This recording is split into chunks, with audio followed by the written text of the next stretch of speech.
The Pacific was glassy that morning, the breeze carrying salt and my son's new wife's perfume across the white chairs, and when she leaned into my ear with a smile that didn't reach her eyes and hissed, "You don't belong in our family." My hand tightened on the microphone and my heart hammered as every head at our son's own wedding turned to watch what I would do next, and I tasted metallic fear. I wanted to speak, but my tongue was sand. I saw my church friends shift in their pew-white chairs, saw the officiant's eyebrows lift, saw Ryan's jaw tighten, and inside the fragile ribcage I'd built over 68 years, an old hurt ripped open as the ocean breeze tangled in the chiffon of my dress, and I wondered who I was to these people anymore, and I could hear the distant gulls mocking our family unity. My fingers dug into the smooth wood of the microphone as if it were driftwood in a storm, and I remembered signing the paperwork months ago that made the Pacific Sun Estate contract contingent on my approval, a quiet power in my purse. But in that moment, I was just a mother being measured and found lacking by a 20-something who had never scrubbed vomit from a high chair or balanced a ledger at midnight to keep the lights on. The DJ's playlist cut out with a squeal as silence settled heavier than the fog that often rolled in from the ocean. And for a heartbeat, I wished my late husband were there to squeeze my hand, to remind me that our worth had never been dictated by monogram napkins or hashtags, and the part of me that had sat up nights with him, building our landscaping company, whispered that this insult might be the tipping point that set everything else in motion. Ryan kept his eyes on Ashley's flawless profile, the same son who used to cling to my apron when the thunder shook our small Malibu bungalow, now nodding politely as if I were a distant relative, rather than the woman who had packed his lunches and fought banks for loan extensions.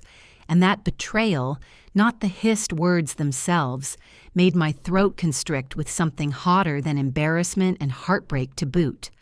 I cleared my throat and smiled for the cameras, because when you're a mother with guests from both coasts watching, you swallow humiliation like oversteeped tea and offer something palatable. So I lifted my glass and told a story about Ryan's first lemonade stand and the day he learned that honesty beats profits, while Ashley's manicured fingers drummed impatiently on the tablecloth. And even as I toasted their future, I tucked away the knowledge that contracts, like vows, could be enforced when tested. If you'd walked into my kitchen 3 months before that ceremony, you'd have found me kneading bread dough on my chipped counter, flour dusting the photos of Ryan in Little League, not yet aware that his fiancée thought our mismatched plates and laugh lines were stains on her Instagram life. And I would have told you that Ashley was polite if distant, that I wanted to love her for his sake, and that my mind was occupied with finding a reputable caterer rather than plotting revenge.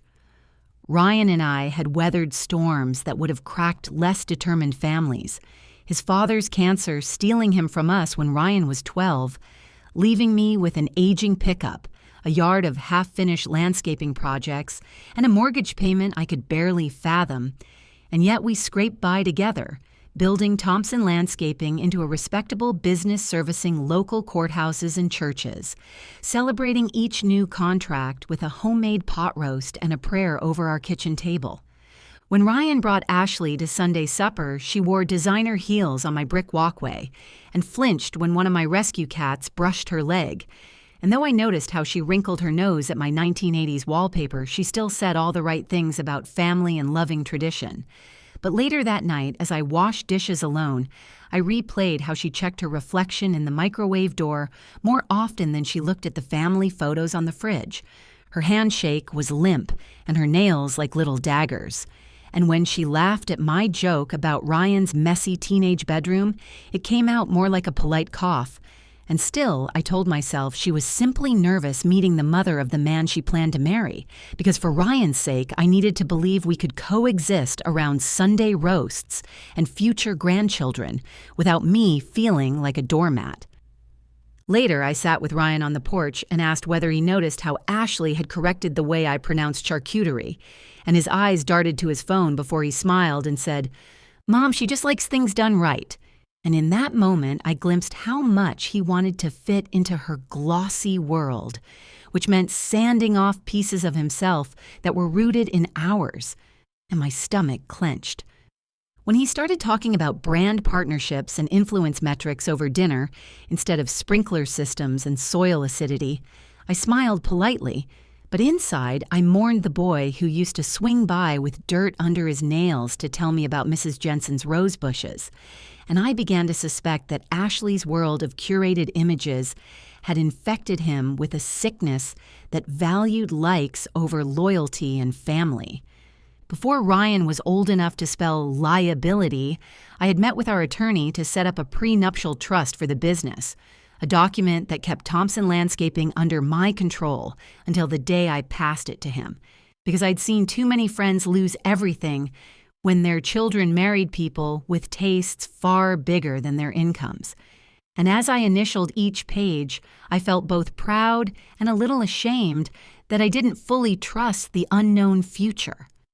6 months before the wedding, while Ashley was pinning centerpieces on her mood board, I sat in a wood-paneled office with a cup of burnt coffee and signed an addendum that not only reaffirmed my control of the company, but also named me as the payer for a portion of their wedding, with one caveat: the venue and vendors were to be contracted through my name only, a subtle clause that gave me veto power over everything from floral invoices to the bar tab. As the date approached, I noticed Ryan traded his scuffed work boots for Italian leather loafers and his work truck for a leased luxury sedan. And when I gently asked how he planned to afford their honeymoon to Maui, he laughed and said influencers get brand deals for that, not realizing the irony of explaining financial sustainability to the woman who had once stretched ground beef with breadcrumbs so he could go on a 4th-grade field trip. And later that night, as I balanced my checkbook, I saw a chase alert about their joint account dipping into overdraft. The wedding planning meetings were less about love and more about Ashley reciting vendor price lists like a drill sergeant. And when I questioned whether we really needed imported peonies in September, she stared at me as though I'd suggested we hold the reception in a barn, then insisted that Ryan's mother should want his day to be perfect. And each time she used the word perfect, I felt a crack widen between us. She also trimmed the guest list like she was pruning roses, cutting names of neighbors who had watched Ryan grow up, trimming out my Bible study group because, as she put it, we need to keep the vibe cohesive. And each deletion felt like a small erasure of the life we had lived before she arrived with her mood boards and expectation of an audience that fit her aesthetic and history. When I went dress shopping, she came along with her mother and 2 girlfriends, and while I was still in the fitting room, she told the clerk to pull something age-appropriate, because I didn't need to compete with the bridal party, and I laughed it off. But later in my car, I stared at my hands on the steering wheel and wondered when simply being me had become an offense. At one point, Ashley called me to say she found an oceanfront villa outside the city with a view of surfers that would look so on brand. And when I gently reminded her of our budget, she said, "Money shouldn't matter on your only son's wedding," which both stung and amused me given that she had yet to ask how we'd built any of it. And that conversation solidified my decision to handle the venue contract myself. I met with the venue manager at Pacific Sun Estate, a breezy building perched at the edge of the cliffs, and I explained that I would be the sole name on the contract, that final payments would only be released upon my approval, and he nodded because this happens more often than brides imagine. Mothers quietly ensuring that if their sons' marriages crumble, the bank account doesn't along with it. The same week I updated the venue contract, I sat with our lawyer under fluorescent lights while he reminded me that California is a 2-party consent state, meaning any secret recording of Ashley's insults would be inadmissible and possibly illegal. So instead, we focused on tightening the prenuptial trust, ensuring that Ryan's shares in the company could never be transferred without my written consent. And as I signed my name again and again, I imagined Ashley's reaction if she ever learned she couldn't touch our business. I'm not proud that I had to protect my son from the very woman he claimed to love, but there's a unique sorrow in watching a child grow comfortable at a table you built and then invite someone to redecorate it in their own image. And if that meant becoming the villain in a story where the heroine wore white, I'd accept the role if it kept our employees paid and our roof intact. As the months wound down, Ryan stopped coming by the house, except to drop off documents for me to sign, usually rushed and on his way to meet Ashley for brunch or a photo shoot, and our once-weekly movie nights faded into text messages with heart emojis that substituted for conversation, leaving me to talk back to the mug he left in my sink as if it were him, and the silence was heavy. One afternoon, he called asking if I would co-sign a loan for a brand new SUV because the leasing company said his income history as an entrepreneur wasn't long enough, and I told him he didn't need a luxury SUV to impress anyone, but he insisted the clients Ashley courted wouldn't take him seriously if he drove a dusty pickup, and I declined, causing a pause on the line that a few years earlier would have been filled with laughter. The week of the rehearsal dinner, I offered to host a simple meal at my house with my famous lasagna, and Ashley frowned and said they'd already arranged for a chef because she didn't want our family to smell like garlic at the welcome party, which stung in a way only a cook will understand. But I bit my tongue and drove to the florist instead to pick up centerpieces I'd never chosen for a party that no longer felt like ours. On the way to the florist, the radio crackled with a talk show where a caller complained about her son's wedding, turning into a nightmare, and I laughed at the coincidence, but the host responded with something that stayed with me. Sometimes you need to let grown children make their mistakes, even if those mistakes include belittling you in front of strangers, and I gripped the steering wheel until my knuckles whitened. That night, I called Ryan to tell him my feelings about the guest list, and he sighed heavily, as if carrying a burden heavier than mine, then said, "Mom, can't you just let Ashley have this? She's under so much pressure." And while part of me wanted to snap that I had been under pressure my whole adult life, instead I asked if he remembered the times I skipped groceries to pay for his school books, and he fell silent. His silence on the line that night wasn't angry or dismissive. It was worn, and it hit me that he was stretched thin between loyalty to the woman who raised him and devotion to the woman he was about to marry, and that tug of war might snap him. So I softened my tone and said I only wanted to feel included, not in control, and he promised to do better, though neither of us knew what that meant. The morning of the rehearsal, I stopped by Home Depot to return a defective faucet for one of our clients. The smell of sawdust grounding me in a world where my decisions still mattered, and as I waited in the returns line, my phone vibrated with a text from Ashley reminding me not to wear bright colors, because it would clash with her palette. And I laughed at the absurdity of worrying about my blouse while lumber was stacked around me.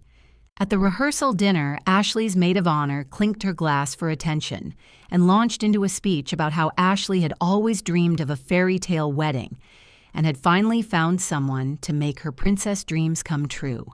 And I smiled politely until the woman joked that Ryan was lucky Ashley was upgrading him from backyard boy to beachfront husband, which drew polite laughter from their side of the room and stony faces from ours.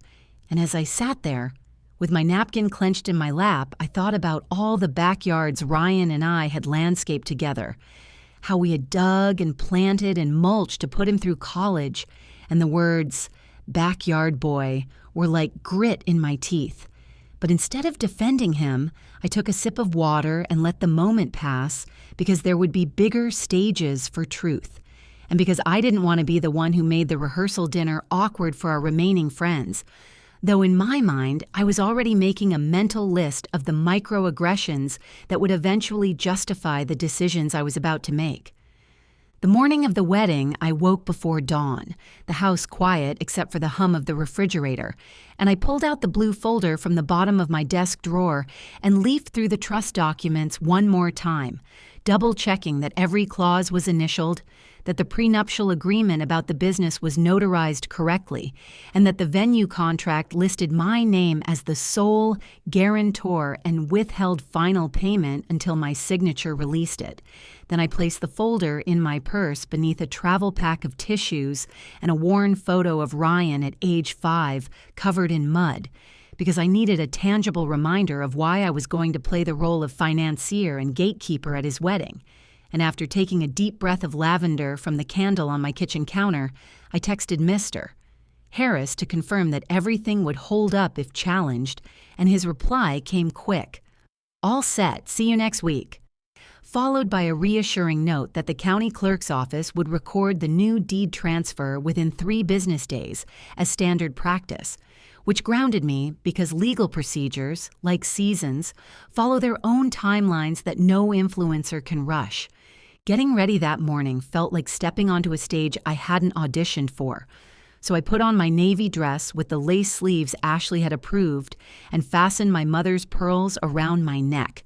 Then I called my neighbor Jean to confirm she'd take care of my cats, and she asked if I was excited.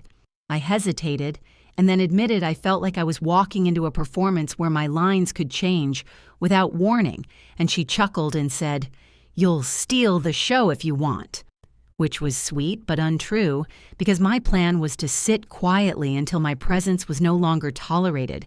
Yet as I applied lipstick, my hands steadied. Not because I felt welcomed, but because I was going to see my son pledge himself to someone who didn't understand the roots we'd grown together. And despite everything I knew, I would still cry when he said, "I do." Because mothers hold contradictions like that alongside mascara and receipts. And on the dresser lay an envelope from my church ladies containing a check for the couple. And I slid it into my purse, thinking about how they'd appreciate the gesture even if Ashley never learned my friends' names. At the ceremony, the ocean framed every photo and the chairs gleamed under the California sun. Yet I felt chilled as I watched Ashley glide down the aisle like a magazine spread, and the way she glanced past me as if I were part of the decor, not the family, told me the day was never about uniting, but about performing. And when the minister asked if anyone had objections, I caught my breath. Not because I planned to speak, but because there was a part of me that wanted to stand up and ask my son if he understood that vows were about more than fancy rings and hashtags. And I pressed my lips together and prayed instead that he would wake up before too much damage was done. During the reception, Ashley's mother, decked out in designer jewelry, approached me with a patronizing smile and said she hoped I would enjoy being a grandmother someday, but added that Ashley wanted to hire a nanny because she believed in maintaining our lifestyle. And I swallowed a retort about how my own mother had worked nights at a factory to make sure I never went hungry, choosing instead to compliment the centerpieces. Small conversations like that were pebbles thrown into my reservoir of resentment, each ripple carrying us closer to the moment I would take back control.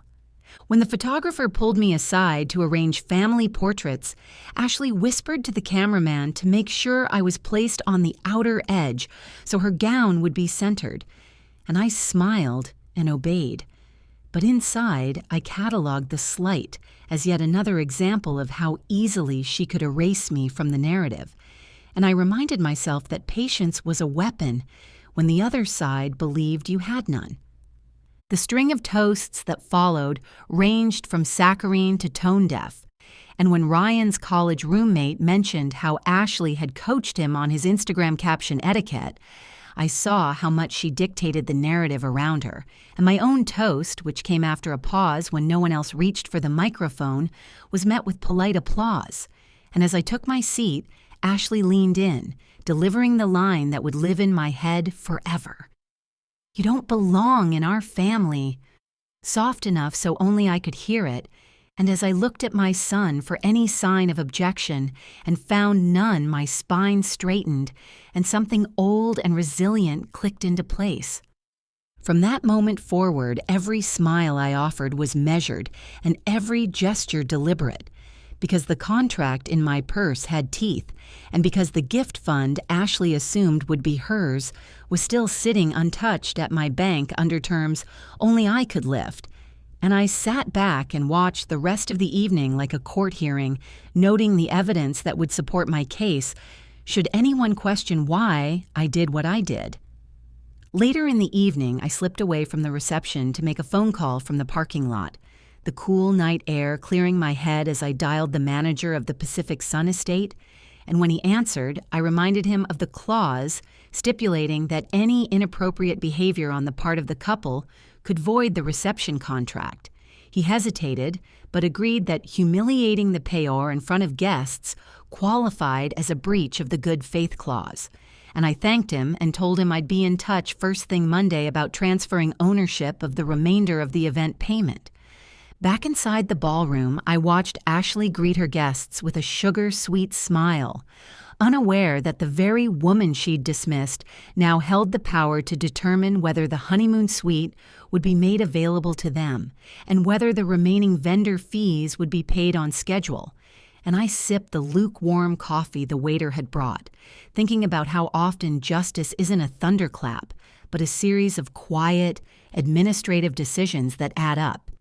The following morning, while Ashley and Ryan posed for sunrise photos on the beach, I visited my local branch of the bank and met with the manager I'd known for years, explaining that I wanted to place a temporary hold on the gift fund until the couple could demonstrate fiscal responsibility, and she nodded, reminding me that per bank policy, any large fund disbursement over $10,000 triggers an automatic 24-hour review period anyway, which gave me all the justification I needed to delay their access. I also logged into my home security system, installed after a neighbor's break-in last year, and changed the passcode so that only I and my trusted friend Jean had access, ensuring that when Ryan and Ashley returned from their brunches and influencer obligations, they would have to knock and wait instead of barging in as if my home were theirs. And the small act of control over my own front door steadied me in a way no bouquet toss ever could. That afternoon, I received a voicemail from Ashley asking where the honeymoon suite key card was because the hotel couldn't locate their reservation, and I returned her call with polite efficiency, reminding her that the venue contract was in my name and that my attorney and I had decided to reassign the honeymoon suite to a deserving military couple we sponsored through a local charity. She sputtered that this was unfair, and I calmly reminded her that respect is part of any contractual relationship, including marriage. News of the honeymoon suite reassignment spread quickly through our community thanks to a cousin's Facebook post, and for the first time since the engagement, I saw comments from friends and family expressing support for my boundaries, noting that quiet revenge doesn't need to be cruel to be effective, and some even shared their own stories of overstepping in-laws and the lessons they learned, which made me feel less alone and more anchored in my decision to draw a line. When Ryan finally called me, his voice a mix of anger and embarrassment, I listened as he demanded to know how I could humiliate him and Ashley by freezing the gift fund and reallocating the suite. And I told him to sit down and read the contracts he'd signed before calling back. When he did call back the next day, his tone had softened, the bravado stripped away by clauses he hadn't bothered to read. And we talked not about weddings, but about choices and consequences, and I heard my son again. He confessed that he and Ashley had planned to convince me to retire and sign over full control of the business after the honeymoon, promising me a monthly allowance and an honorary title, while they rebranded our company with a new name and logo that would look better on social media. And the revelation hit like a slap, not because the plan existed, I'd suspected as much, but because my own child had entertained it. And for a moment, I grieved the boy who once saved his allowance to buy me a Mother's Day card.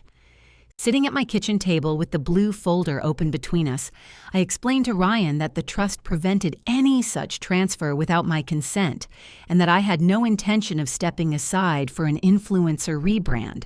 I told him that if he wanted to continue building the company his father and I had poured our lives into, he could do so with me as a partner, learning the business side as diligently as he learned social media, but if he wanted to walk away, I would buy out his interest over time, and he could take his newlywed budget elsewhere.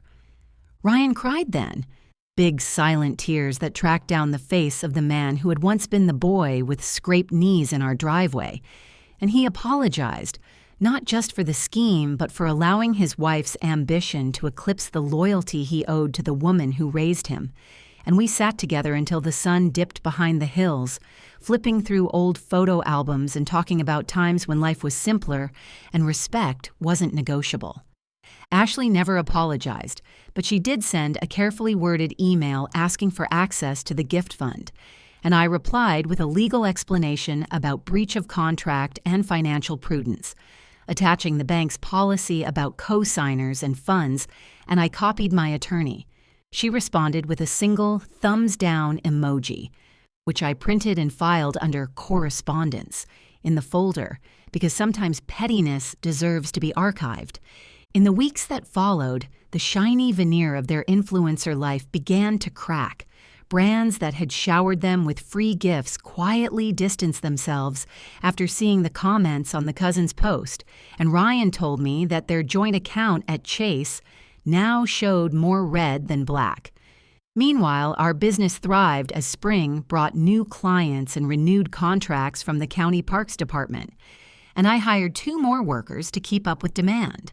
When I ran errands, I bumped into neighbors at Target and Safeway who squeezed my hand and whispered that they were proud of me for standing up for myself. And even at the pharmacy, when I picked up my blood pressure medication, the CVS clerk leaned over the counter and said she'd heard about the wedding and wished her own mother-in-law had drawn similar boundaries, reminding me that these stories resonate because too many of us stay silent until we burst. I received a letter from our insurance agent at State Farm confirming that the business policy had been updated to reflect Ryan's diminished role, and I smiled at the mundane paperwork because it symbolized a larger shift, one where I was no longer afraid to enforce terms and expectations. And I remembered the anger at the reception morphing into a measured plan that protected what mattered. One Friday evening, I took the old Toyota Camry to the car wash, and as the brushes swirled around me, I thought about how different this moment felt from the one at the start of the story. Instead of shame and confusion, I felt steady, like the hum of the dryers, and I realized that revenge, when tempered by love and boundaries, can be less about hurting others and more about restoring balance. Ashley and Ryan eventually moved out of their luxury apartment and into a modest duplex. She took a job at a marketing firm, no longer relying on sponsored posts to pay the bills. And while we remained civil at family gatherings, she no longer attempted to dictate my attire or my guest list. And in that small shift, there was a recognition of the boundary I had enforced with contracts and willpower. On the 1-year anniversary of their wedding, I stood on the beach and looked at the Pacific again, remembering the moment she hissed in my ear, and I smiled because the ocean is indifferent to our dramas, but it also teaches us about tides. What goes out often comes back in a different form. My relationship with my son returned, not to what it was before, but to something honest and adult, and I felt at peace. In the end, reputations flipped. I was no longer the difficult mother-in-law in the whispers, but the woman who kept a roof over her employees' heads. Alliances reset. Ryan and I became partners in the business, rather than parent and child locked in a power struggle. And my measured revenge landed not as a bomb, but as a series of ripples that gently but firmly pushed those who disrespected me into their proper place, proving that quiet authority can be louder than any microphone at a luxury wedding. What would you have done in my shoes? Share your thoughts and tell me where you're listening from. In the months that followed the courtroom-like reckoning at the Pacific Sun estate, I discovered that aftermath has its own texture and pace. So I leaned into the rhythm of rebuilding relationships and routines by inviting Ryan to ride along with me on job sites again, letting him handle invoices while I taught him how to read soil and weather patterns. And on those drives, he confessed things I'd never known. how he felt pressured by Ashley's family to look successful on social media, and how he'd been afraid that admitting financial strain would make him seem weak. So I listened without judgment, and we worked side by side, loading mulch and measuring hedge lines like we had when he was a teenager. And I could feel each shared task knitting us back together, though the wound would always be visible. To give my mind space to heal, I took up volunteering at our local food bank every Thursday morning. The fluorescent lights buzzing and the chatter of retirees loading boxes, a comforting hum, and as I packed canned goods into paper bags, I listened to Mrs. Alvarez explain how her daughter's husband had drained their savings and how volunteering gave her purpose. And the parallels between our stories made me realize that quiet revenge is not just a genre of storytelling, but a survival tactic for women who have been dismissed. So I soaked in the wisdom of those aisles and let the ritual of stacking cans of Campbell's soup and boxes of Folgers coffee calm me in ways therapy never had. Ashley, meanwhile, took to social media to cast herself as the wronged party, posting carefully curated photos of her crying with captions about controlling mothers-in-law, and for a while the comments were filled with sympathetic strangers. But then someone posted a copy of the contract clause about respectful behavior, and the tide shifted. People began to point out that entitlement isn't an aesthetic, and that humility matters more than hashtags, and she quietly deleted the post, but not before a producer from a daytime talk show reached out to me asking if I wanted to share my side on air, which I declined because my goal was never public shaming, but private accountability. Ryan's journey back into the business wasn't smooth either. There were days he showed up late because he'd spent the night editing content for Ashley's remaining sponsors, and I'd have to remind him gently but firmly that our employees depended on us to be on time and consistent. And on more than one occasion, I caught him sneaking glances at his phone during meetings with county officials, only for me to clear my throat and slide the agenda toward him. Each time he nodded apologetically and put the phone away, gradually unlearning habits that had taken root while he chased viral fame. We also had to confront the practical consequences of Ashley's overspending. The lease on their luxury apartment carried an early termination fee that she wanted to ignore. But as I explained to Ryan during a drive to a client's property, walking away from a contract could damage their credit, and he took that advice seriously, negotiating with the landlord and agreeing to sublet instead, which marked a maturity I hadn't seen from him during the wedding fiasco and reminded me why I invested my energy into teaching him rather than cutting him off entirely. There was a moment in late spring when I thought our tentative progress might unravel. Ashley's parents invited us to their country club for brunch, presumably to smooth things over, and though every instinct told me to decline, I accepted for Ryan's sake. So we donned our Sunday best and drove to a manicured golf course where Ashley's father shook my hand with a grip that tried to convey authority. And over poached eggs, he suggested I should consider selling the business to a national landscaping chain because scale is the future. At which point I smiled and replied that scale means nothing without roots, and that the one thing my late husband and I had always done was keep our soil local. A comment that earned a dismissive laugh from Ashley's mother, but a thoughtful glance from Ryan, as if hearing his past reframed made him see the future differently. After that brunch, Ashley's involvement in the business conversation diminished, partly because she was focused on her new job, and partly because she realized that her vision of rebranding a family company without the family's blessing was not going to happen. This created a space for Ryan and me to have honest, sometimes difficult conversations about boundaries and respect, and he admitted that he'd felt torn between loyalty to me and a desire to avoid conflict with his wife. So we began seeing a family counselor who specialized in adult children and their parents. And the sessions, held in a neutral office with a pot of chamomile tea between us, allowed us to voice grievances without descending into blame.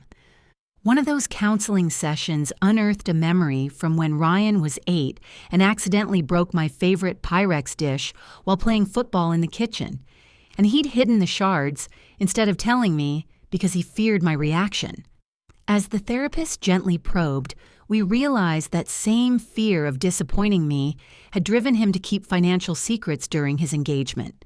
And I apologized for ever making him feel that honesty would be punished, acknowledging that parents sometimes create perfectionism without intending to.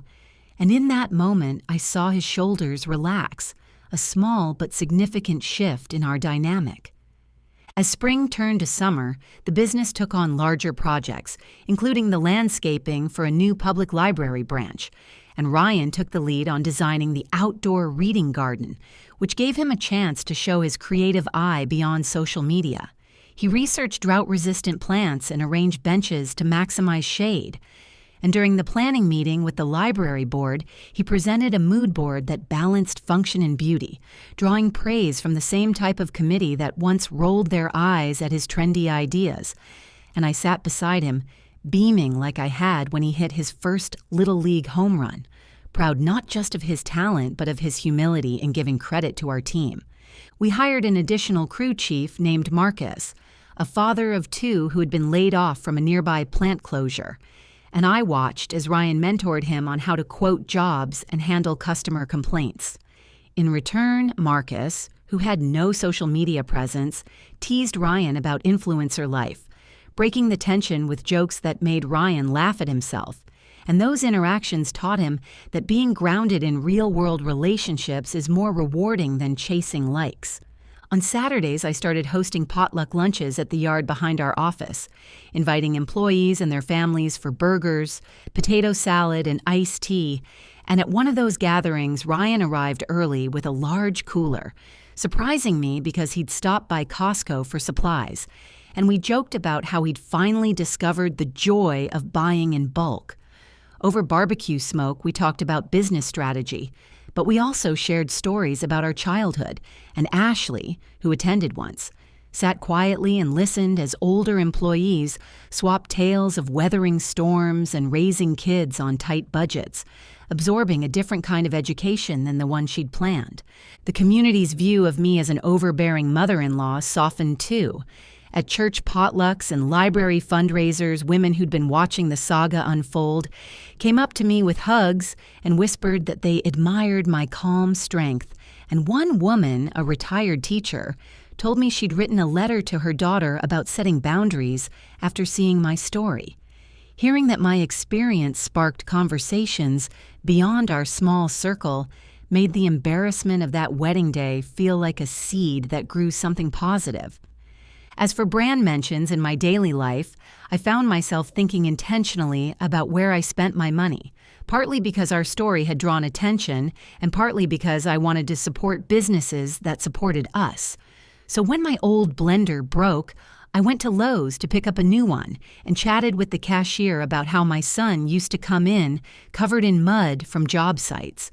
A conversation that would have been unremarkable if not for the recognition in her eyes when she realized who I was. She leaned in and said she'd been following our journey and that it gave her the courage to tell her own son that his fiancé could not control their family finances. Later that week, Ryan accompanied me to a county planning meeting where the board was discussing new water restrictions that would affect landscaping businesses, and I was struck by how he took notes on his legal pad instead of his phone, asking questions about compliance timelines and proposing solutions rather than complaining. He'd matured, and when he turned to me and whispered that he'd scheduled a consultation with our accountant at Wells Fargo to set up a retirement plan for the employees, I squeezed his arm in approval, knowing that this kind of responsible planning would have been inconceivable a year earlier. Midway through summer, as the heat made our crews start at dawn to avoid afternoon sun, Ryan received a call from Ashley telling him that her father had attempted to use their story to pitch a reality TV show about entitled brides and tough mothers-in-law. She was embarrassed and refused, and in a rare moment of vulnerability, she told Ryan she understood now why her behavior had backfired, because the networks wanted to sensationalize it, not sympathize. And although I didn't hear the conversation firsthand, Ryan recounted it to me and said Ashley had expressed genuine regret for her comment at the wedding. She still didn't apologize directly, but the admission to her own husband was a step, and I took it as progress. In August, our accountant, Mr. Lee, informed us that one of our commercial clients had delayed payment beyond the 30-day grace period, so Ryan and I scheduled a meeting with the client's accounts payable department. Driving there in the company Chevrolet Silverado, Ryan practiced what he'd say, and when we sat across from the accounts clerk, he calmly referenced the contract, reminded them of the work delivered, and discussed the late fee schedule. The professionalism he displayed contrasted sharply with the impatient man I'd seen during the wedding planning. And as we left the office with a promise of payment by Friday, Ryan thanked me for insisting on these boundaries in business, just as I had in life. At the end of summer, our company participated in a community festival downtown, setting up a booth with potted plants and offering free consultations. And I noticed that people would approach us tentatively, then smile when they recognized Ryan and me from the local paper's feature on family businesses. One older gentleman stopped and told Ryan that his own son had let a wife estrange him from the family, and he congratulated Ryan on making amends before it was too late, which brought tears to my eyes and underscored how universal our story was. A few weeks later, as the leaves began to crisp at the edges, Ryan came to me with a proposal to start a scholarship fund for local students interested in horticulture, and he suggested naming it after his father. I agreed immediately, proud of his desire to give back, and we established the fund through the Community Foundation, seeding it with a portion of the gift fund that had been frozen after the wedding. Funds that were initially intended for Ashley and Ryan's honeymoon, but now would help others grow roots in a field that had sustained our family. When the scholarship applications rolled in, we read essays from young people who reminded me of Ryan at various stages. Passionate, uncertain, eager for guidance. We chose 2 recipients, a young woman named Jasmine, whose parents had immigrated from Vietnam, and a young man named Marco, whose father was incarcerated. And at the awards ceremony held at the county fairgrounds, Ryan took the stage, his voice steady as he spoke about resilience, family loyalty, and the importance of hard work over appearances. Ashley was there too, clapping politely, and though she didn't speak, she came up afterward and thanked me for making the scholarship possible, a small but genuine gesture that left me hopeful. Around that same time, a minor legal issue arose when an old supplier claimed we owed them for materials delivered 2 years prior. Our records showed the invoices had been paid, but the supplier had never cashed the check, so they filed a small claim. Instead of panicking, Ryan gathered the documentation and we appeared in small claims court, where the judge scheduled the hearing for 2 months out, explaining that the docket was full and that all parties would need to submit evidence ahead of time, a realistic timeline that reminded me again that court systems are slower than reality TV dramas. We eventually resolved the matter with a check reissued and an apology from the supplier, and Ryan told me that going through the process taught him patience and the importance of detailed records. By October, Ryan and Ashley were expecting their first child, a surprise they announced cautiously over pumpkin pie at my kitchen table.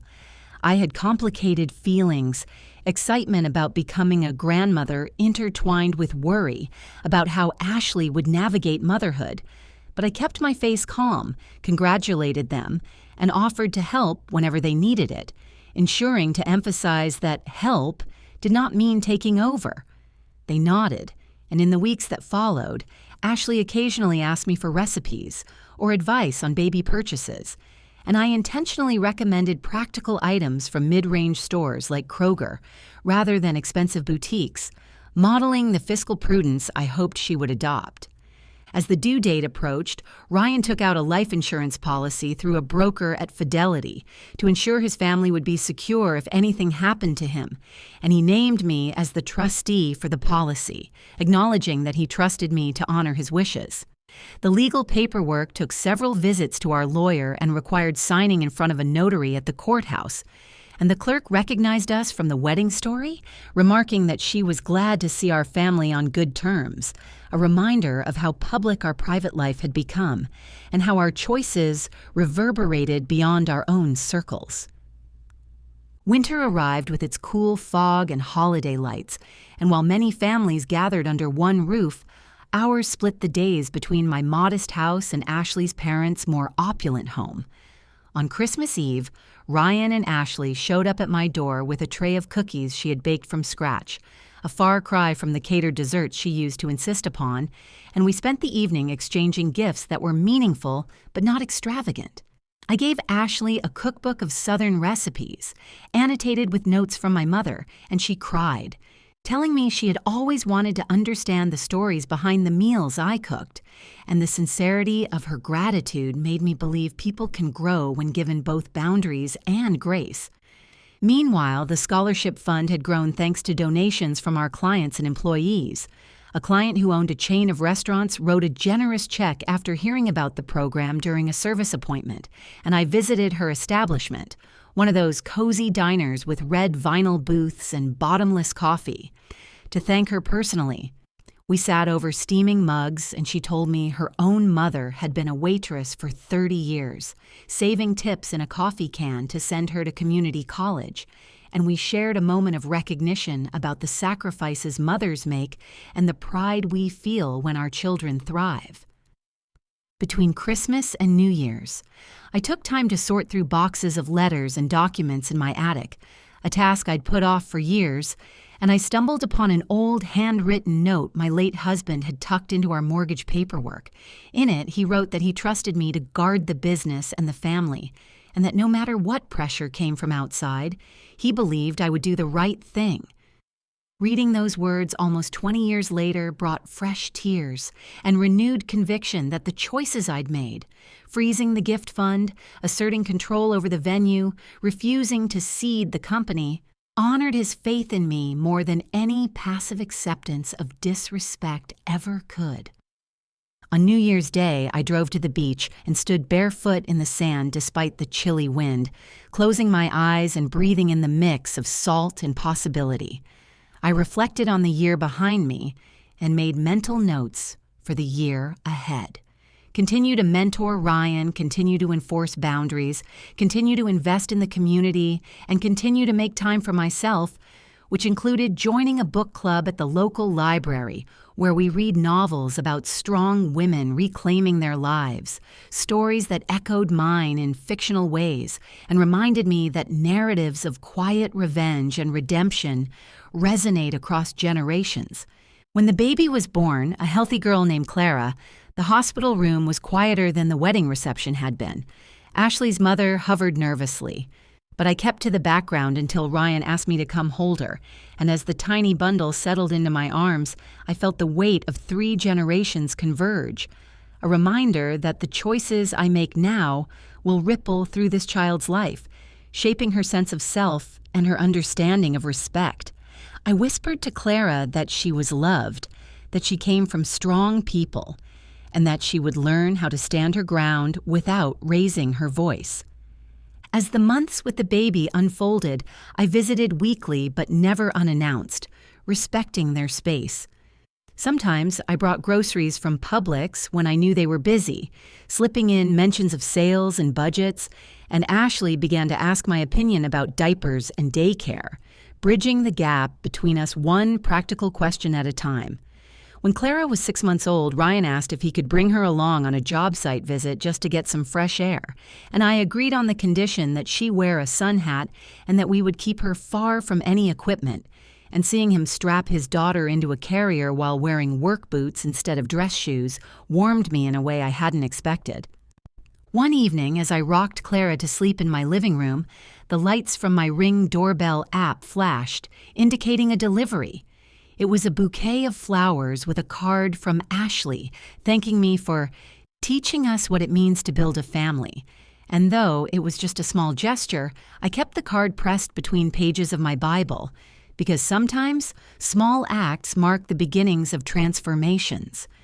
Later, when I told Ryan about the card, he smiled and said Ashley had been reading parenting forums instead of influencer blogs lately, and that shift in content consumption was, in its own way, a metric of growth.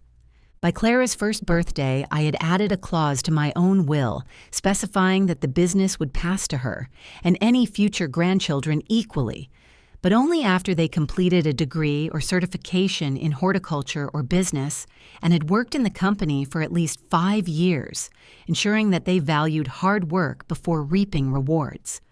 My lawyer nodded approvingly as he drafted the clause, noting that legacy planning is often more about values than assets, and I left his office feeling both responsible and liberated. At the birthday party held in our backyard under strings of fairy lights we'd installed ourselves, Ashley and I shared kitchen duties without tension. She brought a salad she'd made with organic produce, and I grilled burgers while Clara smashed her cake with glee. When the time came for speeches, Ashley asked if she could say something, and she spoke for the first time publicly about how she'd misjudged me at the wedding, how she'd learned that families are built on respect, not aesthetics, and how she hoped to raise Clara to honor her roots. Her voice wavered, but she finished, and I hugged her, the moment feeling both surreal and long overdue. By the time Clara was toddling around the landscaping yard, picking up small rocks and handing them to anyone who would take them, Ryan and Ashley had built a modest savings account, paid off their car, and were looking at modest homes within their budget. Ryan had taken over more day-to-day decisions at the business with my oversight, and Ashley had been promoted at her marketing firm, proving she had talent beyond curated photos. We had become, in many ways, the family I'd hoped we'd be when Ryan first brought her to dinner, imperfect but respectful, bound by real love instead of performance, and supportive without being enmeshed. When I thought back to the luxury wedding, the hissed words, and the moment I decided to leverage the contract and freeze the gifts, it felt like another lifetime, yet the lessons learned remained sharp. Always read documents before signing. Trust your instincts even when others call you petty, and never underestimate the power of quiet, strategic revenge to restore balance.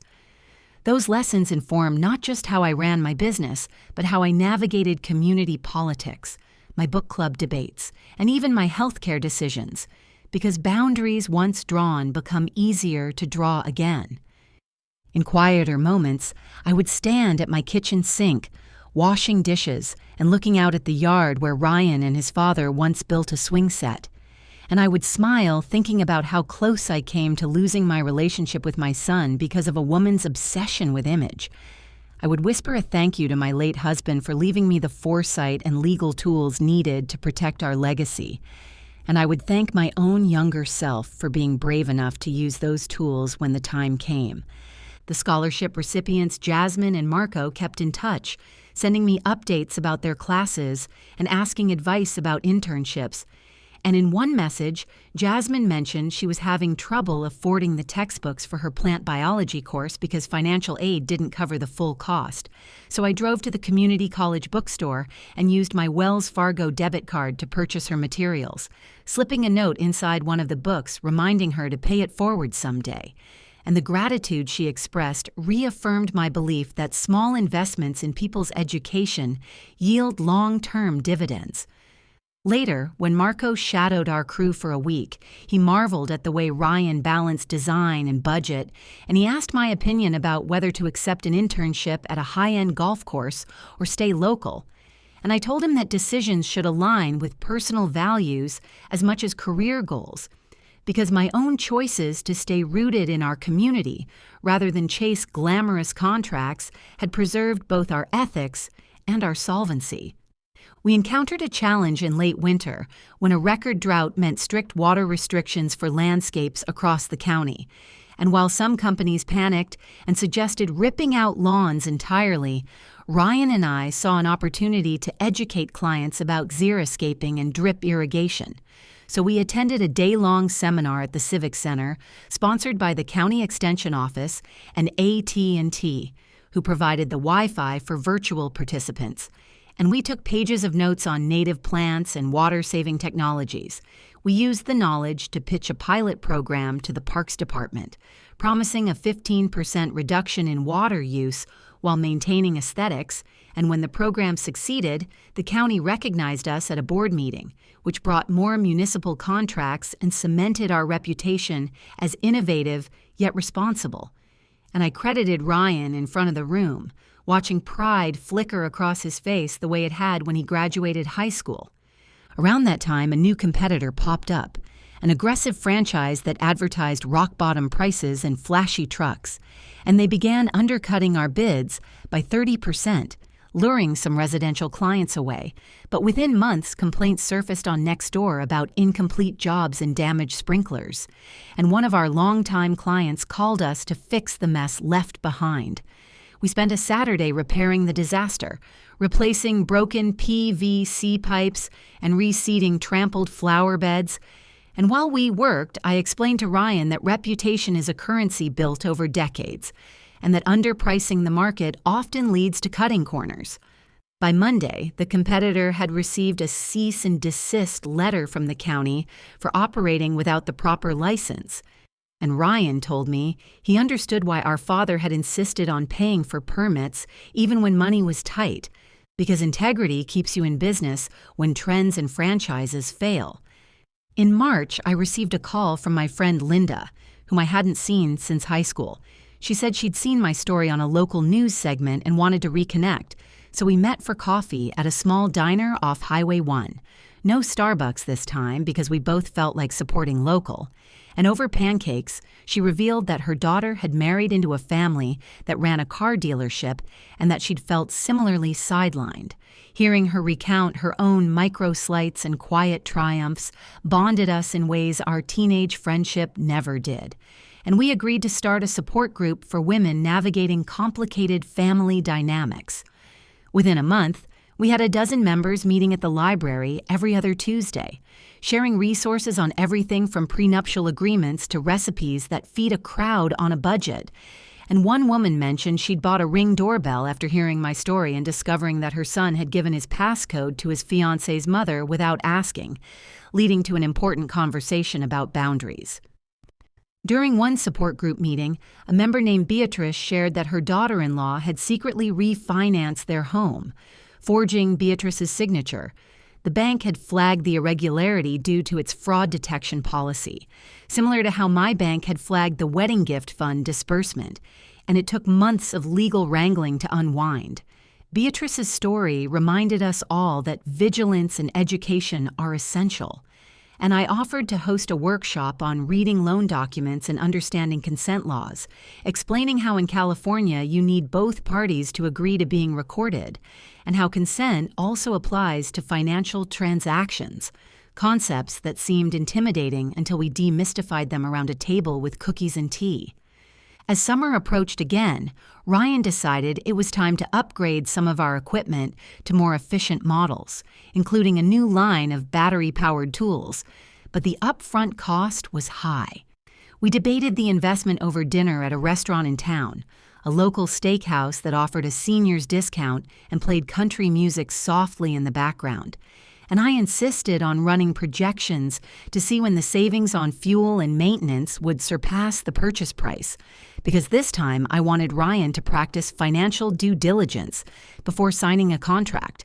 We spent an evening reviewing spreadsheets and calling suppliers, including one who tried to upsell us on additional attachments, but we held firm to our list and placed the order. And when the tools arrived, they not only reduced noise pollution in neighborhoods, but also symbolized our commitment to growth, balanced with prudence. Later that year, Ryan slipped while stepping off a client's retaining wall and sprained his wrist, an injury that sidelined him from physical labor for 6 weeks.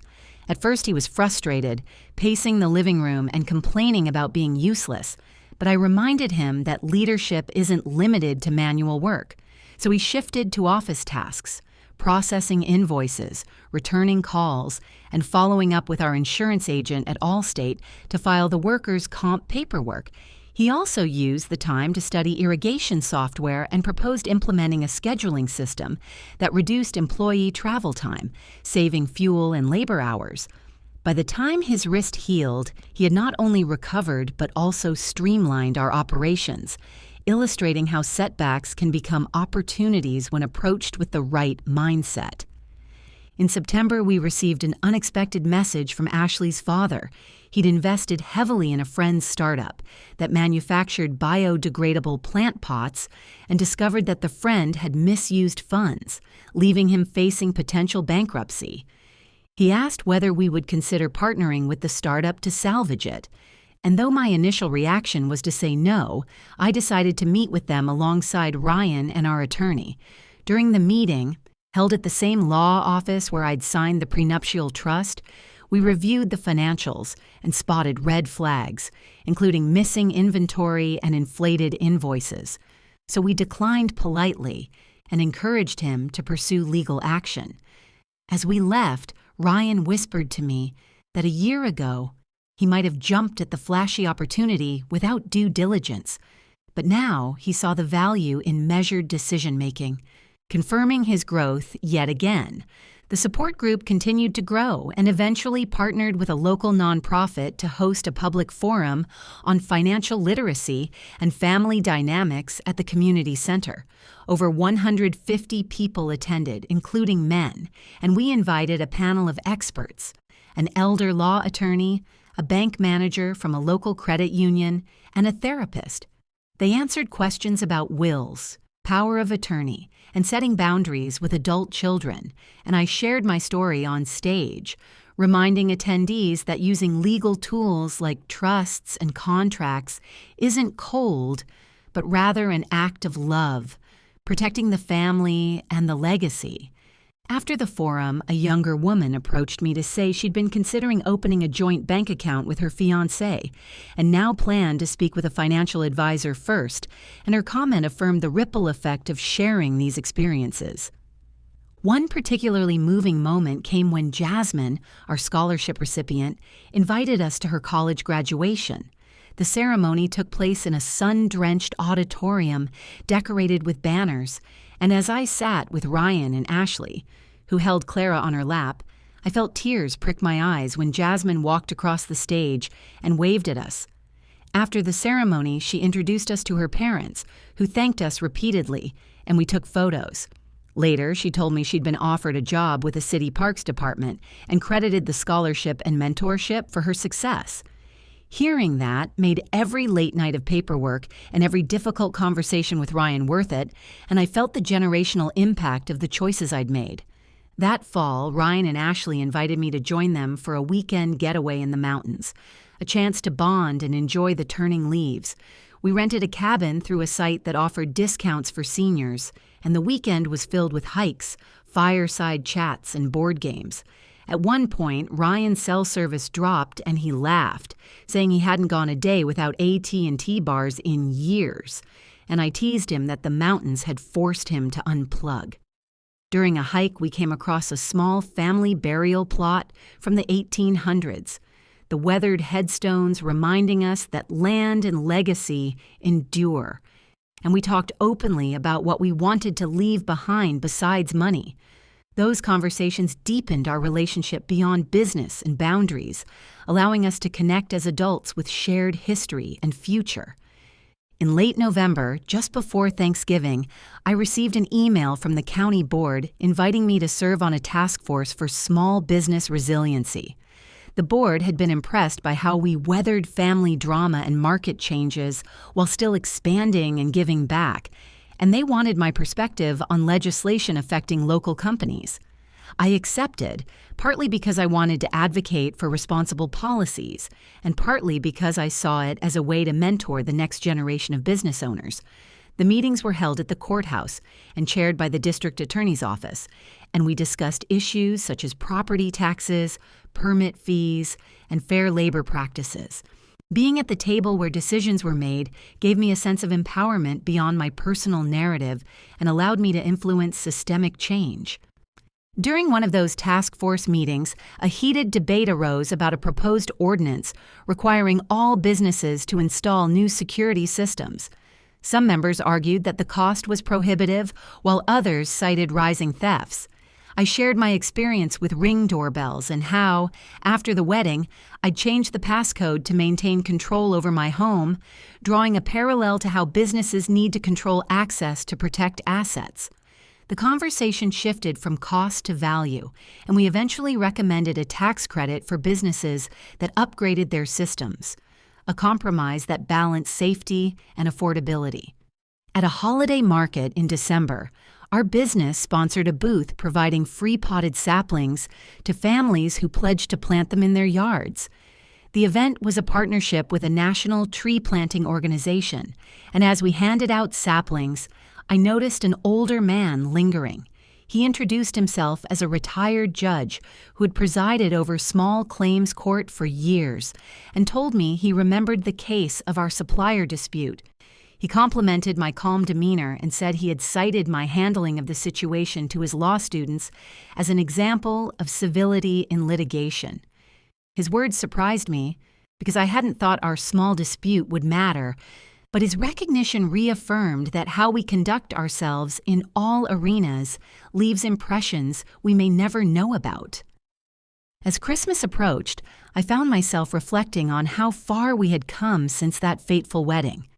I thought about the people I'd met and the stories they'd shared, like Mrs. Alvarez at the food bank, Jasmine and Marco in their careers, Linda and the support group, and even Ashley as she grew into a more grounded partner and mother. The journey had been long and at times exhausting, but the transformation was tangible not just in my relationship with Ryan, but in our community and our business. I realized that my quiet revenge had blossomed into something more powerful, a movement toward responsible, respectful family and financial life. In the new year, the support group began planning a one-day conference for caregivers and parents, navigating blended families and business ventures, and we secured a venue at the Civic Center, as well as sponsorships from local businesses. One sponsor was a Verizon store that agreed to provide tablets for attendees to take notes and access digital resources. And another was a Walgreens pharmacy that donated health kits and offered blood pressure screenings on-site, which resonated with our older members. Organizing the conference required skills I hadn't used since planning the wedding, negotiating contracts, coordinating volunteers, and marketing the event.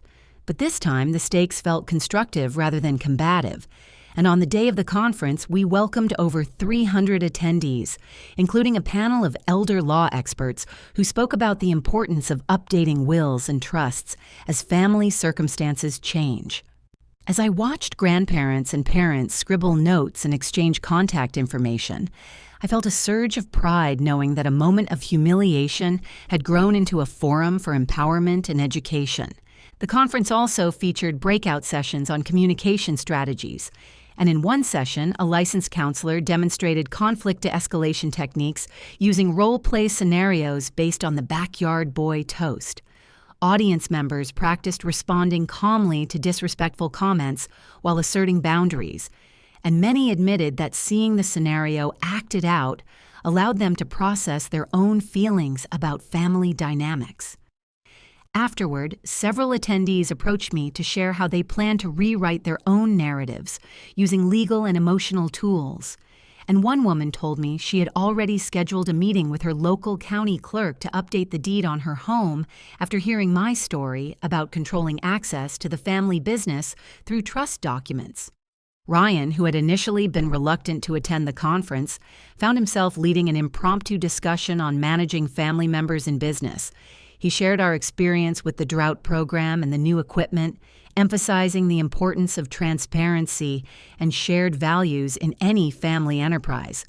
And he fielded questions about how to handle disagreements without letting them fester. I watched him speak with a confidence and humility that would have seemed impossible 2 years earlier. And when someone asked him what triggered his change, he looked at me and smiled, saying that sometimes you have to hit rock bottom, like being told your mother doesn't belong, to realize the foundation she built for you is worth preserving. As spring rolled around again, the business faced a new test, a nationwide shortage of a particular type of soil amendment caused by supply chain disruptions, which meant prices skyrocketed.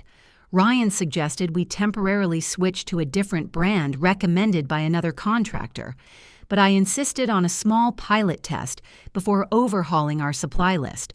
We tried the new product on a few properties and discovered that while it worked in the short term, it lacked the organic components that feed soil microbes, an important factor that influences plant health over the long term. This experience prompted us to visit our supplier in person, where we negotiated a bulk order at a reasonable price and secured a longer contract, ensuring stability. On the drive back, we stopped at a Publix for sandwiches, and as we ate in the parking lot, Ryan remarked that these small decisions, the kind you never post about, are what build a sustainable business. And I agreed. Another open loop emerged when one of our employees, Marcus, confided in us that his teenage daughter was in trouble at school for using her phone during class to livestream a teacher's lecture without consent. The teacher reported her, and Marcus was worried because the school threatened suspension. I shared with him the lesson about California's two-party consent law, explaining that recording someone without permission can have legal consequences even in a classroom, and we sat down with his daughter to discuss privacy and respect. She apologized to her teacher and wrote a reflective essay on why rules matter. And the incident reinforced our family's narrative that boundaries and consent apply across contexts, not just weddings and businesses, but everyday interactions too. Later, Marcus thanked me and said he had printed the essay and posted it on their refrigerator to remind everyone in the house that accountability starts at home. As we continued expanding the scholarship fund, we partnered with a local high school to host an essay contest about environmental stewardship, with the winners receiving internship opportunities with our firm. One essay stood out, written by a student named Noah, who described how his grandmother's vegetable garden had taught him resilience. He quoted her saying, "Plants don't grow in plastic," a line that resonated deeply with me as someone who had fought to keep our business organic and local. We selected Noah as a recipient, and during his summer with us, he proposed a new community garden project in partnership with the county's Parks Department and a local church, which ended up being funded through a grant. The garden became a place where seniors, including many from our support group, could socialize, grow vegetables, and share stories about their lives, intertwining our revenge story with a narrative of regeneration. Ryan's relationship with Ashley's parents continued to evolve as well. After the financial scare with the biodegradable pot startup, Ashley's father became more cautious and sought Ryan's advice on other investments. He still occasionally made offhand comments about scaling the business, but he listened more to Ryan's feedback and even invited him to join a business roundtable breakfast sponsored by the local Chamber of Commerce and hosted at a Hilton hotel. At the event, a representative from Fidelity spoke about retirement planning, and Ryan asked detailed questions about 401k matching programs for small businesses. Later, he told me he planned to implement a simple IRA program for our employees, a decision that aligned with our values of shared prosperity and long-term stability. We also navigated the challenge of setting boundaries with extended family members who, upon hearing about our financial success, began asking for loans. A distant cousin wanted to borrow money to start a food truck and assumed we would say yes. Instead, Ryan and I drafted a formal promissory note with a reasonable interest rate and payment schedule, explaining that fairness requires clear terms. The cousin balked, claiming families shouldn't charge interest. But we explained that mixing family and finance without structure leads to resentment, and that our policy protects both parties. The cousin declined the loan, and though his wife called us names online, we felt secure in our decision, having learned the hard way that enabling entitlement only breeds more. As a side benefit, the rest of the family stopped asking for handouts, demonstrating the power of consistent boundaries. In June, a big account came our way from a commercial real estate developer seeking to overhaul the landscaping for a massive mixed-use complex. It was the largest project we'd ever bid on, and we were up against national firms. Instead of undercutting ourselves, we leveraged our local expertise and our track record with the county to highlight why our approach would yield better long-term results. We included references from clients and cited water savings from our drought program. And during the presentation, Ryan brought up a case study in which a particular property saved thousands on maintenance because of our design. The developer was impressed, and we secured the contract. This win felt different from earlier victories because it was a direct result of the growth and lessons from the wedding fiasco: research, preparation, humility, and confidence executed without arrogance. Midway through that project, our crew encountered an unexpected delay when the underground utility locates, which are supposed to be clearly marked, were inaccurate, causing a sprinkler line to hit a fiber optic cable. The client's internet service dropped, and the developer called us in a panic. We immediately contacted the utility company, and they dispatched a crew to repair the line. But the downtime cost the tenants hours of productivity.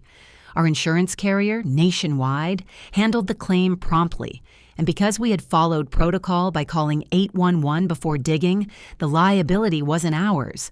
Still, I sent a handwritten apology to the tenants with a voucher for landscaping services, and Ryan insisted on meeting with the developer to discuss improving communication on site.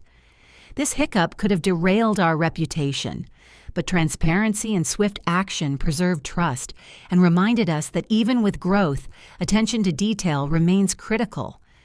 During a late summer weekend, I hosted another potluck in the office yard, and this time we invited the scholarship students, employees, and their families. One of the crew leaders, whose family had emigrated from Jamaica, brought jerk chicken, while another prepared collard greens from her garden. We played music on a Bluetooth speaker, and Clara toddled around collecting rocks. At one point, Ryan and I sat under a canopy watching the mix of generations and cultures, enjoying food and laughter, and he turned to me and said that he finally understood why I fought so hard to keep the business in the family. It wasn't just about money, but about creating a place where people felt seen and valued. I nodded, feeling the culmination of years of struggle crystallize into a single moment of shared understanding. As the company stabilized and our personal relationships grew healthier, I started to focus on my own interests outside of work and family. I joined a knitting circle that met at Michael's once a week, and the rhythmic click of needles and soft chatter offered a meditative contrast to the busy days on job sites. The women there were mostly retired teachers and nurses, and when they learned who I was, they congratulated me on my measured revenge and asked for advice on dealing with nosy neighbors and ungrateful grandchildren. I laughed and told them I wasn't an expert, but I shared the importance of clear boundaries, written agreements, and the occasional strategic pause before reacting. Knitting taught me patience and how small, consistent stitches create something warm and useful, much like consistent boundaries create healthy relationships. In October, a wildfire threatened the hills outside town, and emergency alerts buzzed everyone's phones. Our crews downed tools and volunteered to fill sandbags and clear brush around neighborhoods. Ryan coordinated with the fire department using his truck and our tools, and Ashley posted updates on community pages, mobilizing volunteers and donations. The fire stopped short of residential areas thanks to quick response, but the event reminded us all of the fragility of our environment and the importance of community solidarity. That night, as we stood in the yard watching the glow of the fire line fade, Ryan thanked our employees for their service and reminded them that our company wasn't just about making money, but about caring for the land and people, a sentiment that resonated and further solidified our culture. Our support group, now formalized as a nonprofit called Boundaries and Budgets, developed a series of online courses in partnership with a local community college to teach financial literacy, estate planning basics, and conflict resolution. We recorded the courses in a borrowed classroom using Inspectrum Hotspot for stable connection and posted them on our website for anyone to access. Within weeks, people from across the country had signed up, sending messages from places like Ohio, Texas, and Florida, and their feedback told us that our small coastal town story had reached far beyond our immediate community. We secured a grant from AARP to expand the program and hired a part-time coordinator to manage it, ensuring the nonprofit would continue beyond our personal involvement.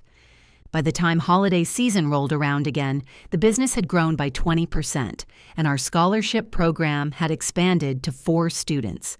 The county honored us with a Community Service Award, and I stood on stage with Ryan and our employees, holding the plaque while applause echoed through the auditorium. The DA, who chaired the task force, gave a speech about ethical businesses and strong families, and when he referenced our story as a model of perseverance and principled action, I felt both humbled and proud.